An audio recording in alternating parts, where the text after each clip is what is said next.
కోస్తా జిల్లాలో అంటే ఉమ్మడి కృష్ణా జిల్లాని మనం పరిగణలో తీసుకుంటే దేవినేని కుటుంబానికి ఒక ప్రత్యేక ప్రాధాన్యత ఉంది.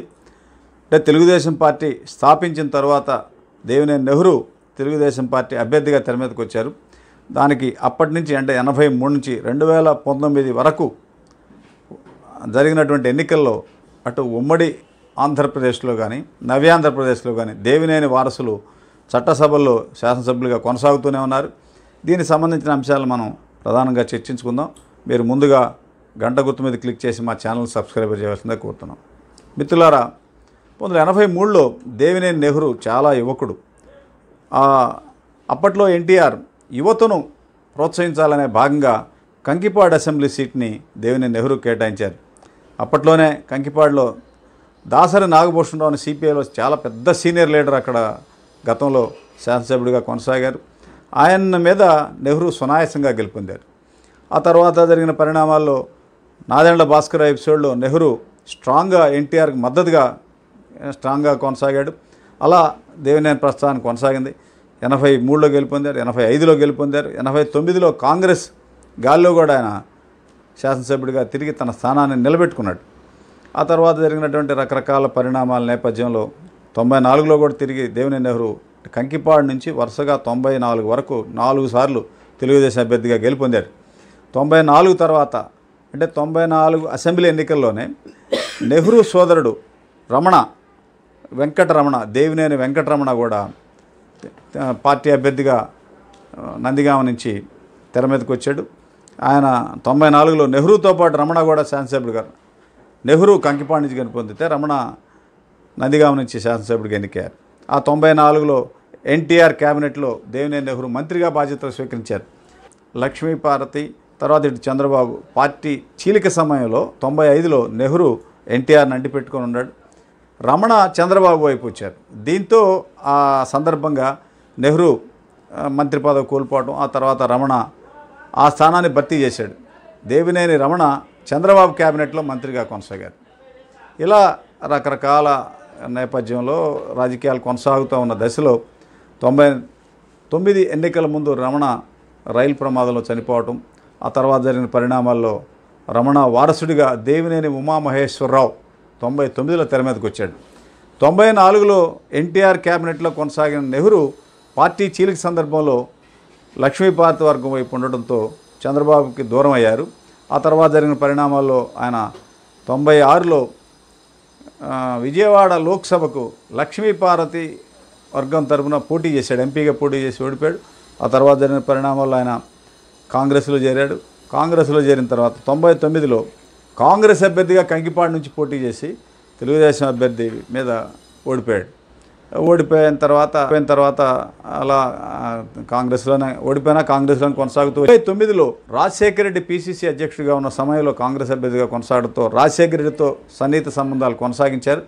మొదటి నుంచి చంద్రబాబు అంటే వ్యతిరేక ధోరణితో నెహ్రూ రాజకీయాలు కొనసాగాయి.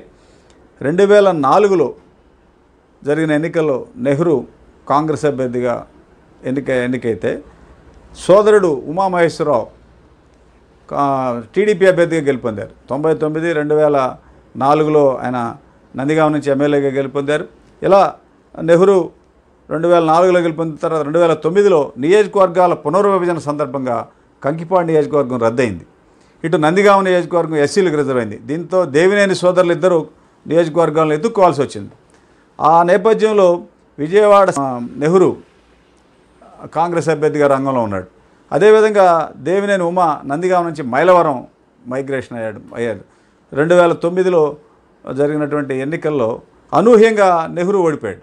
అంటే ఎల్మంచిల నాగేశ్వరరావు గారి తనయుడి మీద, అంటే నెహ్రూ తండ్రి కొడుకుల మీద ఓడిపోయాడు. తండ్రి మీద ఏమైనా కంకిపాడులో రవికుమార్, కొడుకు మీద ఏమైనా విజయవాడ పట్టణంలో ఓడిపోయాడు. ఈ విధంగా ఇద్దరి మీద ఓడిపోయాడు. తర్వాత దేవినేని ఉమామహేశ్వరరావు మాత్రం తన పట్టు నిరూపించుకొని మైలవరం నుంచి 2009లో గెలుపొందారు. ఆ తర్వాత జరిగిన పరిణామంలో 2014లో నెహ్రూ మరలా కాంగ్రెస్ అభ్యర్థిగా విజయవాడ పట్టణంలో పోటీ చేస్తే ఆయన తనయుడు అవినాష్ విజయవాడ ఎంపీగా పోటీ చేశాడు కాంగ్రెస్ అభ్యర్థిగా. అంటే రాష్ట్ర విభజన తర్వాత కాంగ్రెస్ నామరూపాలు లేకుండా పోయింది. అయినా నెహ్రూ కుటుంబం కాంగ్రెస్ను వదిలిపెట్టకుండా అట్లానే ఉంది. ఇటువైపు వచ్చేసరికి దేవినేని ఉమా చంద్రబాబుకి మంచి అనుంగ శిష్యుడిగా మంచి స్ట్రాంగ్ ఫాలోవర్గా కొనసాగుతూ వచ్చారు. ఇలా కొనసాగే సమయంలో 2014 నవ్యాంధ్రప్రదేశ్లో జరిగిన ఎన్నికల్లో ఉమామహేశ్వరరావు మైలవరంలోంచి తెలుగు గెలుపొందినాక క్యాబినెట్లో మంత్రి అయ్యారు. ఈ విధంగా దేవినేని కుటుంబంలోని 3 రాష్ట్ర మంత్రులుగా పనిచేశారు. దేవినేని నెహ్రూ ఎన్టీఆర్ క్యాబినెట్లో, దేవినేని రమణ వెంకటరమణ, తర్వాత ఉమామహేశ్వరరావు చంద్రబాబు క్యాబినెట్లో మంత్రులుగా పనిచేశారు.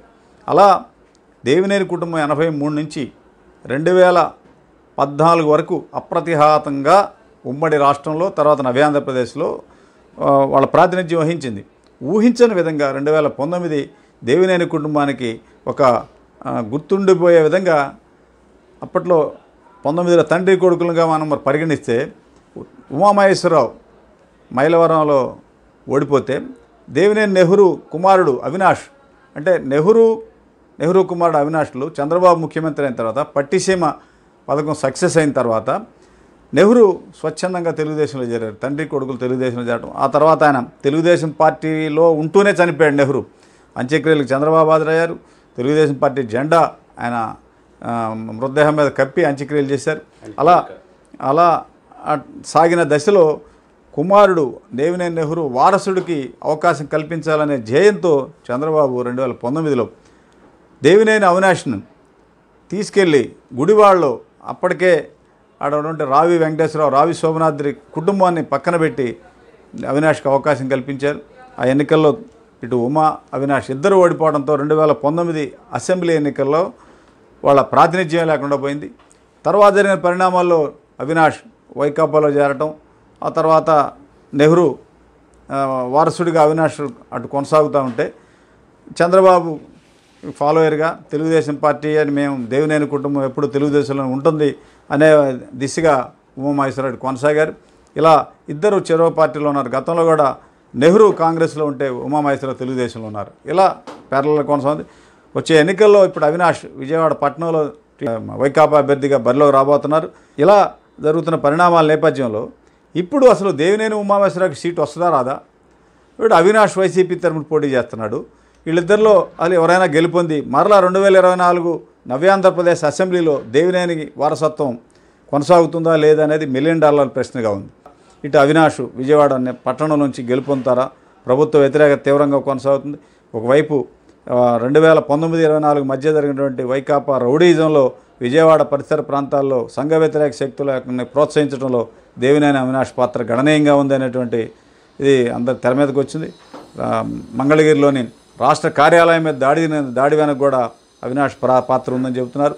మరి ప్రభుత్వం మీద వ్యతిరేకత, ఒకవైపు జనసేన తెలుగుదేశం పొత్తులో భాగంగా కలిసి పోటీ చేయడంతో మరి అవినాష్ గెలుపొంది తన కోరిక చట్టసభలు ఎన్నికయ్యే కోరిక, నెహ్రూ దీర్ఘకాలంగా నెహ్రూ వారసుడిగా చట్టసభలో ప్రవేశించే అవకాశం వస్తుందా లేదనేది ఒకవైపు అయితే, రెండో వైపు తెలుగుదేశం పార్టీని నమ్ముకొని, తెలుగుదేశం జెండాని నమ్ముకొని దేవినేని కుటుంబం అంటే తెలుగుదేశం అంటే దేవినేని కుటుంబం అనే విధంగా కొనసాగినటువంటి ఉమామహేశ్వరరావు రాజకీయ అస్తిత్వానికే తీవ్ర సమస్య ఎదురైంది. వసంత కృష్ణప్రసాద్ను మైలవరంలో కొనసాగిస్తే ఉమామహేశ్వరరావుకు పెనమలూరు సీట్ ఇచ్చి పెనమలూరులో ఉన్న బోడే ప్రసాద్కి ఎమ్మెల్సీ ఇచ్చే విధంగా అలా సెటిల్ చేస్తారా? చంద్రబాబు దగ్గర ఇప్పుడు ఈ 2 పంచాయతీలనే పెద్ద ఎత్తున కసరత్తు జరుగుతోంది. మరి ఒకవైపు దేవినేని ఉమామహేశ్వరరావుని మైలవరంలో కొనసాగించి వసంత కృష్ణప్రసాద్ని పెనమలూరు పంపుతారా? ఇలా వీళ్ళిద్దరిని ఏ విధంగా సాటిస్ఫై చేస్తారనేది కూడా తెర మీదకు ఉంది. మొత్తం మీద దేవినేని కుటుంబం 83 నుంచి నవ్యాంధ్రప్రదేశ్లో కానీ అంతకుముందు ఉమ్మడి రాష్ట్రంలో కానీ అప్రతిహాతంగా 83 నుంచి 2014 వరకు వాళ్ళ వారసులు చట్టసభలో కొనసాగారు. ప్రధానంగా 94లో నెహ్రూ రమణ, తర్వాత 2004లో నెహ్రూ ఉమామహేశ్వరరావు, ఇట్లా ఇద్దరు 2 పార్టీల తరపున. విచిత్రం ఏంటంటే నెహ్రూ 94లో నెహ్రూను రమణ ఒకే తెలుగుదేశం తరపున కొనసాగితే 2004లో నెహ్రూ కాంగ్రెస్, ఉమామహేశ్వరరావు తెలుగుదేశం, ఇలా 2 పార్టీల తరపున ఎన్నికారు. మరియు రేపు ఒకవేళ భవిష్యత్తులో అంటే 2024లో జరిగే ఎన్నికల్లో దేవినేని ఉమామహేశ్వరరావు తనయుడు అవినాష్ ఇద్దరు గెలుపొందితే 2 పార్టీల తరపున గతంలో నెహ్రూ ఉమామహేశ్వరరావు 2 పార్టీల తరపున ఎట్లా ప్రాతినిధ్యం వహించారో అలానే ప్రాతినిధ్యం వహిస్తారా? దేవినేని కుటుంబ వారసులు 2024 ఎన్నికల్లో ఏ పార్టీ తరపున ఎక్కడి నుంచి ఎలా చట్టసభల్లోకి వస్తారనేది ఇప్పుడు రాష్ట్ర వ్యాప్తంగా చర్చనీయాంశంగా